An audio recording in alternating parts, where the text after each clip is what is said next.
नमस्कार मैं मौजिद बंधुসকল पुलकते सामकाजी 9টা গুৰুত্বপূৰ্ণ খবৰ।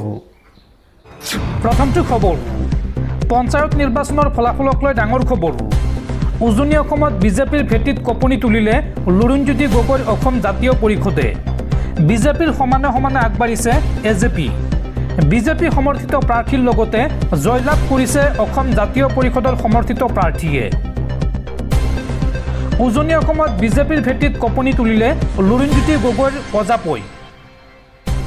বিজেপিৰ সমানে সমানে আগবাঢ়িছে এজেপি। ডিব্ৰুগড়ৰ খোৱাঙত এজেপি প্ৰাৰ্থীৰ অগ্ৰগতি। 6জনৰো অধিক এজেপি প্ৰাৰ্থীৰ অগ্ৰগতি লাভ। বিজেপি সমৰ্থিত প্ৰাৰ্থীৰ লগতে জয়লাভ অসম জাতীয় পৰিষদৰ সমৰ্থিত প্ৰাৰ্থীৰ। বজালিত অসম জাতীয় পৰিষদৰ জয়। এজেপি প্ৰাৰ্থী মহাদেৱ দাসৰ জয়লাভ। আৰু এইদৰে উজনিত বিজেপিৰ ভেটিত কপনি তুলিছে লুৰুণজ্যোতি গগৈৰ প্ৰজাপ অৰ্থাৎ অসম জাতীয় পৰিষদে। পৰৱৰ্তী খবৰ ভাৰত পাকিস্তানৰ যুদ্ধক লৈ ডাঙৰ খবৰ। এইবাৰ পাকিস্তানলৈ কঠোৰ বাৰ্তা প্ৰধানমন্ত্ৰী নৰেন্দ্ৰ মোদীৰ। ভাৰত পাকিস্তানৰ মাজৰ যুদ্ধক লৈ কোনো মধ্যস্থতাকাৰীৰ প্ৰয়োজন নাই। কোনো ধৰণৰ আলোচনাত মিলিত নহয় ভাৰত চৰকাৰ। পিঅ'কে ঘূৰাই অনাৰ বাহিৰে আন কোনো কথা নহয়। ভাৰতক পিঅ'কে লাগিবই। আৰু পাকিস্তানে এইবাৰ আক্ৰমণ কৰিলে পৰিস্থিতি এইবাৰ ভয়াৱহ হ'ব। এই হুংকাৰ দিছে দেশৰ প্ৰধানমন্ত্ৰী নৰেন্দ্ৰ মোদীয়ে। পাকিস্তানলৈ পুনৰ কঠোৰ বাৰ্তা প্ৰধানমন্ত্ৰী নৰেন্দ্ৰ মোদীৰ। পিঅ'কে ঘূৰাই অনাৰ বাহিৰে আন কোনো কথা নহয়। পিঅ'কে ভাৰতক লাগিবই। এই বিষয়ত কোনো মধ্যস্থতাকাৰীৰ প্ৰয়োজন নাই। যদি পাকিস্তানে সন্ত্ৰাসবাদীক গতাই দিয়াৰ কথা কয় তেতিয়া আমি কথা পাতিব পাৰোঁ। আমেৰিকাৰ উপৰাষ্ট্ৰপতিক এই কথা জনাই দিলে প্ৰধানমন্ত্ৰী নৰেন্দ্ৰ মোদীয়ে। উপৰাষ্ট্ৰপতি জে.ডি. ভেন্সক স্পষ্ট কৰি দিলে নৰেন্দ্ৰ মোদীয়ে। পাকিস্তানে যদি গুলী চলায় আমি গোলাৰে প্ৰত্যুত্তৰ দিম। এই মন্তব্য প্ৰধানমন্ত্ৰী মোদীৰ। মোদীয়ে লগতে কয় যে পাকিস্তানে এইবাৰ আক্ৰমণ কৰিলে পৰিস্থিতি এইবাৰ অধিক ভয়াৱহ হ'ব। আমেৰিকান সংবাদপত্ৰ নিউয়ৰ্ক টাইমছত প্ৰকাশ পাইছে এই খবৰ। পৰৱৰ্তী খবৰ পঞ্চায়ত নিৰ্বাচনত বিজেপিৰ জয় জয় মই মই। উজনিৰ পৰা নামনিলৈ সকলোতে কেৱল বিজেপি। উজনিত নচলিল অখিল গগৈ গৌৰৱ গগৈৰ মেজিক। পঞ্চায়ত নিৰ্বাচনত বিজেপিৰ ধুমুহা। বিজেপিৰ জয় জয় মই মই। উজনিৰ পৰা নামনিলৈ সকলোতে কেৱল বিজেপি। উজনিত নচলিল অখিল গগৈ গৌৰৱ গগৈৰ মেজিক। যোৰহাটত বিধ্বস্ত হ'ল কংগ্ৰেছ। প্ৰায়বোৰ পঞ্চায়ততেই পৰাস্ত হ'ল কংগ্ৰেছ। জিলা পৰিষদতো বৃহৎ অগ্ৰগতি বিজেপিৰ। তিতাবৰৰ 4খন পঞ্চায়তত পৰাস্ত কংগ্ৰেছ। যোৰহাট টিয়ক মৰিয়নিৰ 12টা জিলা পৰিষদতেই অগ্ৰগতি বিজেপিৰ। দৰ্শকসকল আৰু বহুতো গুৰুত্বপূৰ্ণ খবৰ আছে। তাৰ আগতে আপোনাক জনাওঁ যে যদি আপুনি এতিয়ালৈকে এইটো ভিডিঅ'ত লাইক কৰা নাই তেন্তে এতিয়াই ভিডিঅ'টোত লাইক কৰি দিয়ক। আৰু এনেকুৱা ধৰণৰ ভিডিঅ'সমূহ নিতৌ চাবলৈ চেনেলটো ছাবস্ক্ৰাইব কৰি কাষত থকা বেল আইকনটো প্ৰেছ কৰি ৰাখক। পাকিস্তান আজি আছে কাইলৈ নাই। তাত সেনাই মালিক নে প্ৰধানমন্ত্ৰীয়ে মালিক কোনেও নাজানে। কিন্তু ভাৰত এখন পৰিপক্ষ দেশ। পাকিস্তান এখন ভংগুৰ দেশ। ভাৰত পাকিস্তানৰ যুদ্ধৰ মাজতে এই মন্তব্য ৰাজ্যৰ মুখ্যমন্ত্ৰী ডক্টৰ হিমন্ত বিশ্ব শৰ্মাৰ। পৰৱৰ্তী খবৰ ৰাজ্যত পুনৰ সংঘটিত হৈছে আন এক ভয়ংকৰ হত্যাকাণ্ড। এইবাৰ গুৱাহাটী মহানগৰীত পুনৰ সংঘটিত হৈছে ৰাজ্য জোকাৰি যোৱা আন এক ভয়ংকৰ ঘটনা। এটা ট্ৰলি বেগত উদ্ধাৰ হৈছে এটা 10 বছৰীয়া শিশুৰ মৃতদেহ। মৃত্যু হোৱা শিশুগৰাকীৰ মাতৃৰ পৰকীয়া প্ৰেমিকে হত্যা কৰাৰ অভিযোগ। ঘটনা সন্দৰ্ভত আৰক্ষীয়ে গ্ৰেপ্তাৰ কৰিছে শিশুটিৰ মাতৃ আৰু পৰকীয়া প্ৰেমিকক। এক ভয়ংকৰ ঘটনাই জোকাৰিছে গুৱাহাটী মহানগৰীক।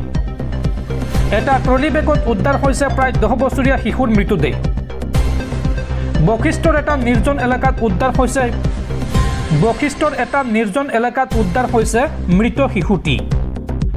মাতৃৰ পৰকীয়া প্ৰেমিকে শিশুটিক হত্যা কৰাৰ সন্দেহ। জয়ানগৰৰ আলোক পথৰ পৰা নিৰুদ্দিষ্ট হৈ আছিল এই শিশুটি। আৰু ঘটনা সন্দৰ্ভত দিছপুৰ আৰক্ষীক অৱগত কৰিছিল পৰিয়ালৰ লোকে। আৰক্ষীয়ে অভিযান চলাই উদ্ধাৰ কৰে মৃতদেহ শিশুটিৰ মাতৃৰ পৰকীয়া প্ৰেমিকক ঘটনা সন্দৰ্ভত গ্ৰেপ্তাৰ কৰিছে আৰক্ষীয়ে মাতৃৰ পৰকীয়া প্ৰেমিক জিতুমণি হালৈ নামৰ যুৱকজনক গ্ৰেপ্তাৰ কৰিছে আৰক্ষীয়ে আৰু বশিষ্ঠ আৰক্ষীয়ে আটক কৰিছে শিশুটিৰ মাতৃকো মৃত শিশুটি শংকৰদেৱ শিশু নিকেতনৰ ছাত্ৰ আছিল আৰু অভিযুক্ত জিতুমণিক লগত লৈ এতিয়া ঘটনাস্থলীত আৰক্ষীয়ে চলাইছে অভিযান পৰৱৰ্তী খবৰ দেশৰ কোটি কোটি ক্ৰিকেট প্ৰেমীলৈ ভাল খবৰ অহা 16 মেৰ পৰা পুনৰ আৰম্ভ হ'ব IPL 26 মেৰ সলনি 30 মেত অনুষ্ঠিত হ'ব ফাইনেল মেচ BCCIয়ে জনাইছে এই তথ্য পৰৱৰ্তী খবৰ পঞ্চায়ত নিৰ্বাচনৰ ভোট গণনা কেন্দ্ৰত ভয়ংকৰ ঘটনা কংগ্ৰেছ আৰু বিজেপিৰ মাজত প্ৰচণ্ড মাৰপিট পুনৰ ভোট গণনা বিচৰাৰ বাবে এই ঘটনা সংঘটিত হৈছে পৰিস্থিতি নিয়ন্ত্ৰণ কৰিবলৈ ঘটনাস্থলীত উপস্থিত আৰক্ষী আৰু CRPFৰ দল ক'ত সংঘটিত হৈছে এই ঘটনা চাওঁ আহক ভোট গণনা কেন্দ্ৰত কংগ্ৰেছ আৰু বিজেপিৰ সমৰ্থক প্ৰাৰ্থীৰ মাজত প্ৰচণ্ড মাৰপিট কংগ্ৰেছৰ আঞ্চলিক পঞ্চায়তৰ প্ৰাৰ্থীৰ সমৰ্থকৰ গুৰুতৰ অভিযোগ তাছমিনা ইয়াছমিনৰ দলীয় সমৰ্থকৰ ভোট কেন্দ্ৰত উগ্ৰ ৰূপ নগাঁৱৰ এটা ভোট গণনা কেন্দ্ৰত উত্তপ্ত পৰিস্থিতি নগাঁৱৰ গভট বয়জ ভোট গণনা কেন্দ্ৰত মাৰপিটৰ ঘটনা পুনৰ ভোট গণনা বিচৰা বিজেপিৰ কৰ্মীক প্ৰহাৰৰ অভিযোগ আৰু বিজেপিৰ কৰ্মীয়েও প্ৰত্যাক্ৰমণৰ অভিযোগ কংগ্ৰেছ সমৰ্থকৰ 426টা ভোটত কংগ্ৰেছৰ প্ৰাৰ্থী জয়ী হোৱাৰ দাবী আৰু এতিয়া পৰিস্থিতি নিয়ন্ত্ৰণ কৰিবলৈ ঘটনাস্থলীত উপস্থিত আৰক্ষী আৰু CRPFৰ দল